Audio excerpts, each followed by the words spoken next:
Also today, President Biden expected to announce a new plan to crack down on ghost guns. That's untraceable firearms with no serial numbers. Let's bring in Andy McCarthy, former assistant U.S. attorney and a Fox News contributor. He'll also announce a new ATF appointee since his last one flamed out. DOJ numbers on ghost guns, let me just put them up for you here. That DOJ statistics show that nearly 24,000 ghost guns were recovered by law enforcement at crime scenes.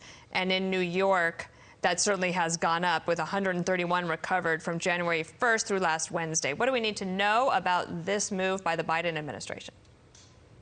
Well, Dana, it's really much ado about not much. There's not much federal role in, there's a lot of federal firearms law, but what you're talking about is,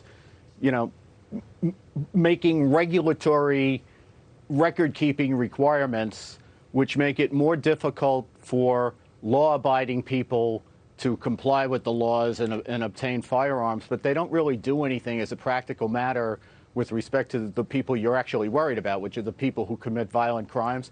When I see this stuff, I kind of remember when I used to prosecute terrorism cases. When we give the discovery out in the terrorism cases, it would always come with a warning that said if you distributed or disseminated this material without authorization of the court, you could be held in contempt. And I always used to sit there and think, we got guys here who committed mass murder attacks. You think they're worried about being held in contempt of court? Mm-hmm. And here, what you're talking about is you have people who are committing violent crimes with firearms.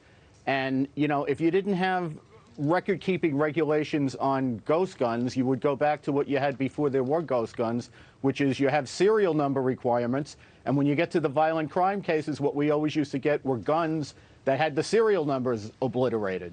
So this stuff doesn't really stop the violent crime. It's really record-keeping requirements, but it allows them to say, see, we're against gun trafficking.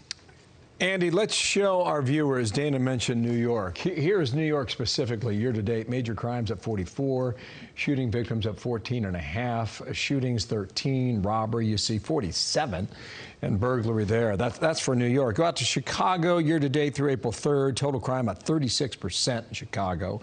L.A., it's up about 7%, robberies up almost 18.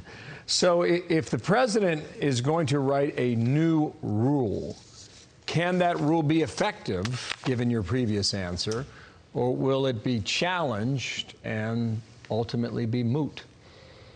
Well, Bill, it will be challenged. Whether it'll be moot, I doubt it'll be moot, because there's a lot of authority for the idea that the federal government can impose serial number requirements and the kind of stuff they're talking about. But to go to your basic question, which is the important question, does this have anything to do with stopping violent crime? The answer is no.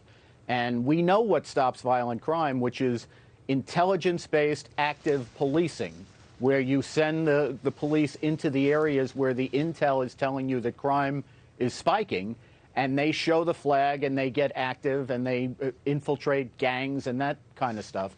If you're going to do that sort of thing, that will have a real impact on crime. If you're going to impose serial number requirements on, like, the pieces of metal that get assembled to put guns together, good luck, but it's not going to have anything to do with crime.